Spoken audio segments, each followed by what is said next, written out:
과연 오늘 이 자리에 어떤 분들이 오실지 되게 기대감이 많았습니다. 근데 이렇게 와서 오시는 분들 얼굴 한 분 한 분 이렇게 보니까 인상도 좋으시고 아름다우시고 잘생기시고 또 우리와 달리 연령대도 되게 다양해서 제 이야기를 편하게 할 수 있을 것 같아요. 그래서 정말 감사하고 고마운 시간이 될 것 같습니다. 저는 두 가지 얘기를 좀 준비했어요. 근황 중에 한 가지인데 첫 번째는 이제 가볍게 제가 최근에 6월 초 연휴를 이용해서 일본 북알프스라는 곳이 있습니다. 거기 4박 5일 동안 종주한 얘기를 먼저 시작하겠습니다. 혹시 산 좋아하시는 분 있나요, 여기? 산은 한 번쯤은 가셔본 적 있죠? 예. 근데 산 얘기 너무 진지하게 하시는 거 별로 안 좋아하실 것 같습니다. 그래서 하지만 저한테는 이게 도입부가 좀 필요해서 앞에 살짝 말씀드리겠습니다. 여기는 그 일본 나가노 동계올림픽 한데 아마 들어보셨을 거예요. 일본 북부 지역의 가미코지라는 일본 북알프스를 시작하는 관문입니다. 4명의 사람이 4박 5일간의 산행을 하기 위해서 1인당 한 30kg 정도 되는 배낭을 준비해서 산행을 시작했습니다. 여기 보시면 꿈톡의 명 MC 이상민 MC가 있고요. 그 다음에 제가 있고 같이 동행했던 선배 후배가 있습니다. 이렇게 보시면은 북알프스는 그 3000m대의 산인데 고도가 좀 있다 보니까 사계절을 다 경험할 수 있었어요. 아까 보시던 곳은 한 1500m 정도 되는 데였는데 이렇게 첫 번째 봉우리인 야리가다케라는 봉우리를 오르기 위해선 하루에 1500m를 올라가야 했습니다. 사진을 찍고 보니까 이런 데를 올라왔구나 라고 알 수 있었고요. 올라갔을 때는 보시다시피 땅만 쳐다보고 올라갔습니다. 그래서 지금은 좀 많이 괜찮아졌는데 눈밭에 선크림을 좀 잘 못 바르고 올라가서 고글을 쓴 제외한 눈 아래쪽 부분이 좀 새까맣게 타서 별로 고급진 얼굴이 아닌데 좀 너무 이렇게 좀 불쌍하게 오늘 좀 이 자리에 서게 됐습니다. 양해 부탁드리고요. 오늘 올라가야 할 야리가다케라는 봉우리입니다. 야리가 일본어로 창이란 뜻이래요. 가는 높을 고자고 다케는 큰 산 악자 쓰더라고요. 창으로 생긴 높은 봉우리 이제 그런 뜻인데 3000m대에서 먹는 저녁이었습니다. 여기에서도 꿈톡의 명 MC는 밝은 얼굴로 이 상황을 즐기고 있는데 사실 저는 많이 힘들었습니다. 그 이튿날부터 원래 고도 높은 데는 기상 변화가 좀 많이 심하거든요. 비가 내리기 시작하는데 그 비가 눈으로 얼음으로 바뀌어서 산행하는 내내 계속 우리 얼굴을 때리고 온몸이 젖은 채로 산행할 수밖에 없었습니다. 여기서도 명 MC 상민이는 웃고 있는데 사실 상당히 추웠거든요. 그리고 회사에 휴가를 내고 온 것인데 이거 휴가를 온 건지 고행을 하러 온 건지 좀 많이 난감했습니다. 하지만 지나고 보니 또 이 자리에서 이렇게 즐겁게 얘기할 수 있는 것 같아요. 산행을 하다 보니 이런 설벽 구간을 지나게 됐는데 이 사진에서 보면 이 아래는 좀 까마득한 계곡입니다. 또 발을 헛디딛거나 하면은 좀 위험할 수 있는 상황들을 많이 겪으면서 서로 앞뒤에서 봐주면서 최대한 안전을 확보하면서 이런 구간들도 극복하게 되었습니다. 종주의 마지막 봉우리를 치고 이제 하산하는 길인데요. 여기 서 있는 게 제 모습이고 여기 아래가 캠핑장을 향해서 내려가고 있는 중입니다. 여기가 아까 캠핑장이라고 했던 곳에서 찍은 일본 북알프스의 파노라마 뷰입니다. 아마 백패킹 좋아하시는 분들한테는 여기서 평생에 한번 야영하고 싶은 그런 성지라고 합니다. 길어지니까 표정이 안 좋아지시네요. 그날 저녁 저희가 캠핑을 했습니다. 굳이 왜 앞에 이 얘기를 했느냐면은 이날 꿈톡의 명 MC 상민이와 산이 아닌 인생 얘기를 하다가 이 꿈톡이라는 것이 상민이에게 얼마나 큰 가치 있고 또 의미 있는 시간인지, 그리고 인생 살아오면서 방향성을 설정하게 도와주었고, 그리고 그런 분들이 또 모인 자리라기에 나도 언제 한 번쯤은 여기 나오겠다라는 마음을 갖게 됐어요. 근데 우연찮게 또 이렇게 연사로 또 서게 돼서 저한테는 또 무한 영광이고, 또 이 얘기를 들어주실 수 있는 여러분들이 있어서 정말 행복한 시간이 될 것 같습니다. 앞서 설명드렸지만 저는 뭐 이런 사람입니다. 아마 이거 신청을 하시면서 제가 좀 장황하게 썼던 글들을 다 읽어보셨겠지만, 작은 기업의 인사팀 팀장으로 회사 생활하고 있고요. 이제 곧 예비 아빠를 이제 바라보고 있는 최진규라고 합니다.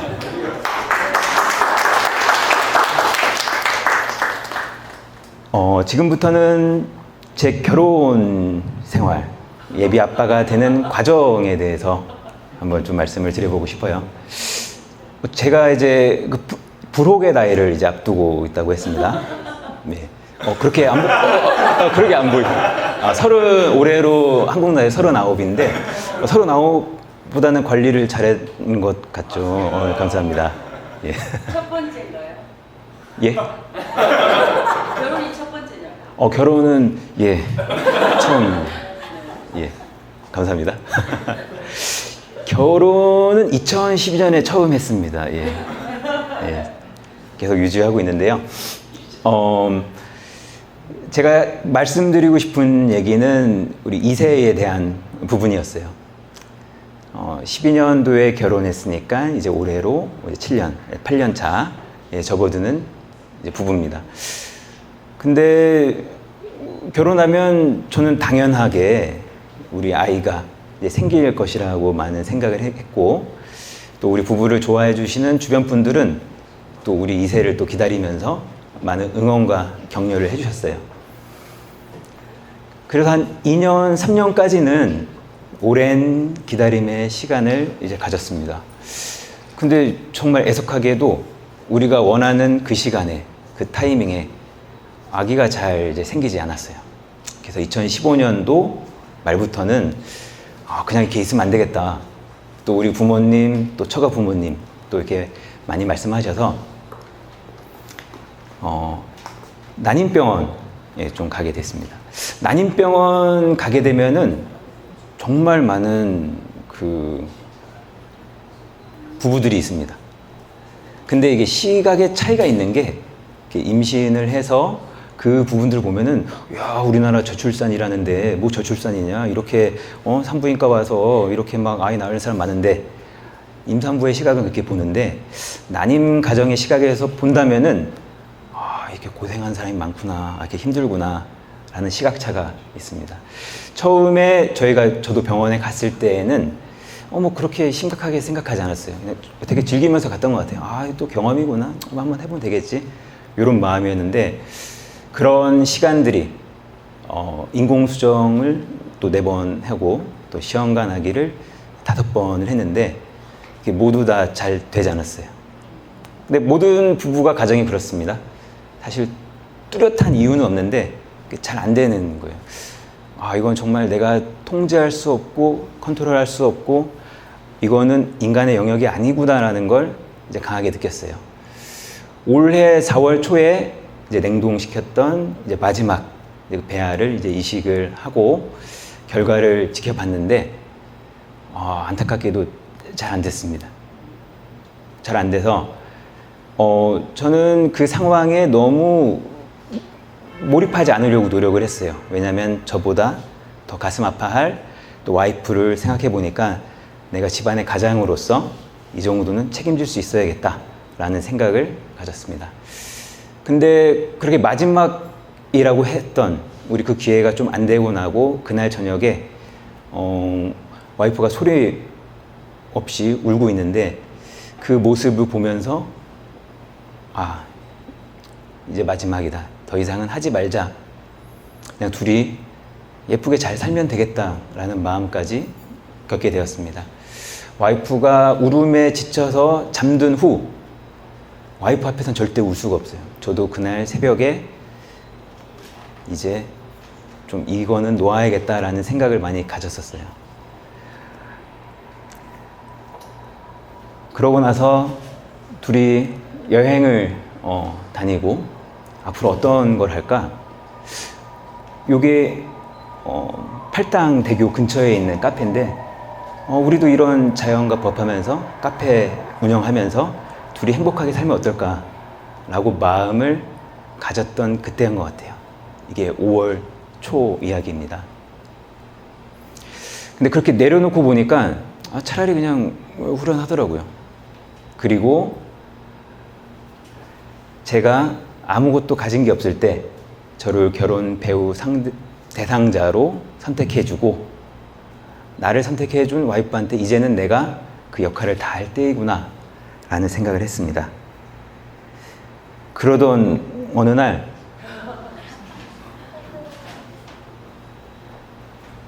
와이프가 화장실에서 갑자기 우당탕 소리를 내는 거예요. 그래서 또 무슨 일이지? 샤워하다 미끄러졌나? 임신 테스트키를 했는데 너무 선명한 두 줄이 나왔다는 거예요. 저는 그게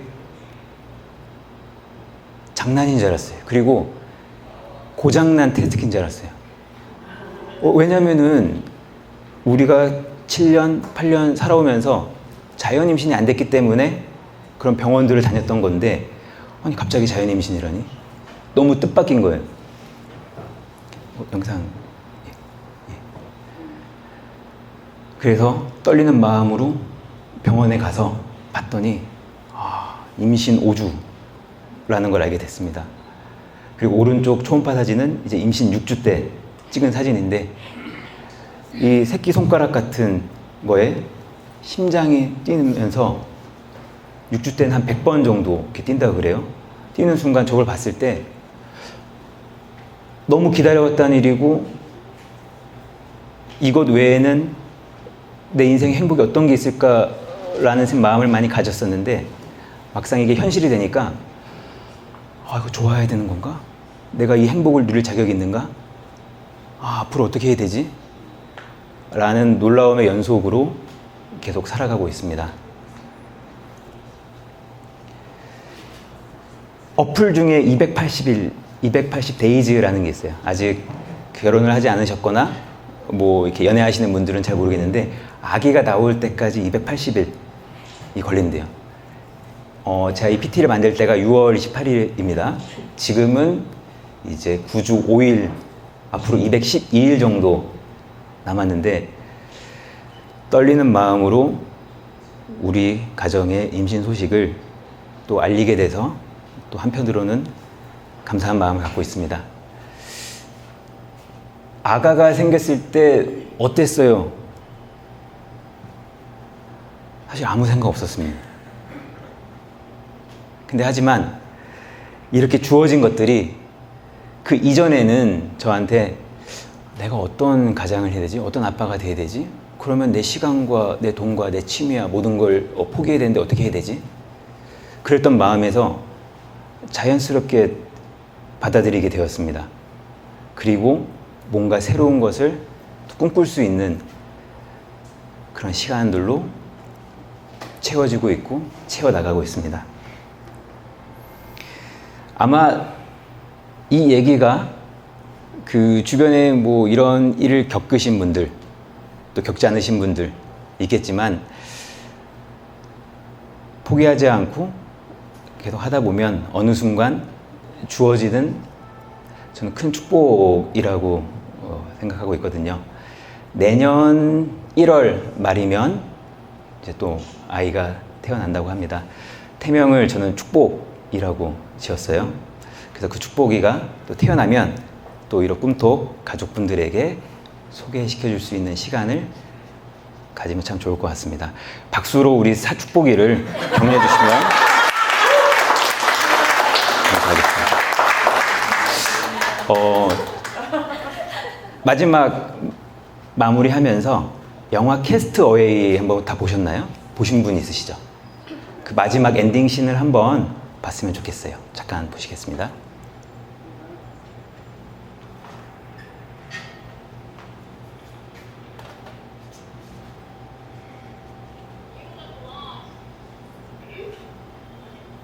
아, 당신 길을 잃었군요. 라는 말.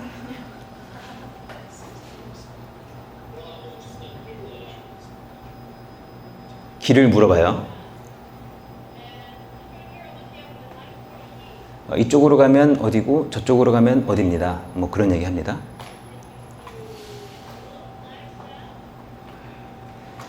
어차피 안 들리는 분도 저기 원어민 안 들리는 분도 있어서 캐스터웨이 줄거리를 말씀드리면 페덱스에서 근무하는 톰 행크스라는 사람이 무인도에 불시착하게 돼서 오랫동안 세상과 단절된 채로 살아가다가 극적으로 구조가 돼서 다시 일상으로 복귀하게 됩니다. 일상으로 복귀했는데 자기의 사랑하는 배우자는 남편이 죽은 줄만 알고 장례식을 다 치르고 또 치과 의사였던 다른 사람과 결혼해서 새로운 가정을 꾸리고 있어요.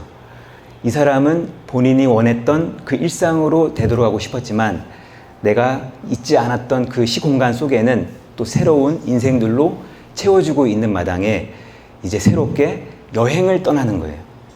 그래서 그 교차로에서 길을 묻게 되고 어디로 가야 될지 결정하는 순간입니다. 여기서 멈춰주시면 되겠습니다. 예. 제가 이 영화를 처음 딱 보게 됐을 때 저는 바둑판이 떠오르더라고요.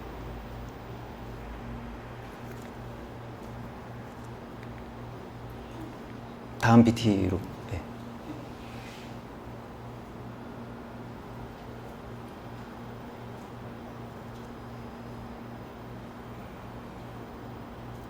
바둑판이 떠오르더라고요. 왜 바둑판일까? 여기 교차로처럼 보이시지 않나요? 바둑 알을 둔 그 선택의 시간들이 인생의 중요한 방향을 설정할 수 있는 많은 지점들인데 우리는 어떤 선택을 할 때 많은 고민들을 많이 합니다. 고민을 하는 이유는 제가 이 영화를 봤을 때 그거였어요. 어떻게 하면 남들보다 빨리 최단거리로 갈 수 있을까? 같은 것을 반복하지 않고 어떻게 하면 효율적으로 인생을 잘 살아낼 수 있을까? 라는 고민들을 가지고 있을 텐데 본인의 가치를 분명히 알고 어디로 나아가야 될지를 마음속에 갖고 있다면 때로는 같은 자리에서 맴돌고 있는 것일 수도 있고 남들보다는 뒤처질 수도 있고 또 돌고 돌아보니 결국 그 자리에 있는다 할지라도 결과적으로 놓고 보면 원하는 방향으로 나아갈 수 있지 않을까? 라는 그런 생각들을 이 영화를 보면서 많이 생각했거든요. 그런 기다림의 시간이 있는다 하더라도 그 순간조차도 책임감 있게 잘 감내낸다면 본인이 원하는 위치에서 분명한 성취감이 있는 어떤 그런 인생을 살 수 있을 것이라는 생각을 했습니다. 때로는 멀어 보이지만 좀 인생을 좀 조망하고 좀 관망해보면서 여유 있게 살아가 보면 좀 의미 있고 가치 있는 일들로 채워지지 않을까요? 저도 그 지점 중에 한 꼭지점에서 또 여러분들을 만나고 있고 이 사진을 마지막 사진으로 한 이유는 뭐냐면 6월달 북알프스 산행을 준비하면서 4월달에 데뷔해서 설악산 북주라는 능선을 종주하고 하산하는 길이에요. 저는 이 머릿속에 이 산을 내려가면 우리 부부는 둘이 알콩달콩 잘 살아야겠다 라는 마음을 갖고 내려갔는데 정말 우연치 않은 기회에 축복회가 생겨난 것처럼 또 여러분에게도 우연치 않은 기회에 그런 행복과 행운과 축복이 가득하게 응원하는 마음에 또 이 자리에 서게 되었습니다.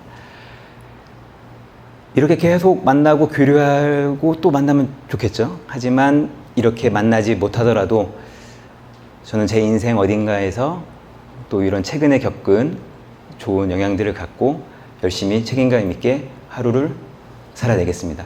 여러분 계신 모든 곳에서 그런 의미 있고 가치 있고 주변 사람들에게 좋은 영향력을 끼치는 저와 우리 꿈톡에 참여한 여러분들 모두가 되기를 간절히 소망하면서 제가 준비한 강연을 마치도록 하겠습니다. 감사합니다.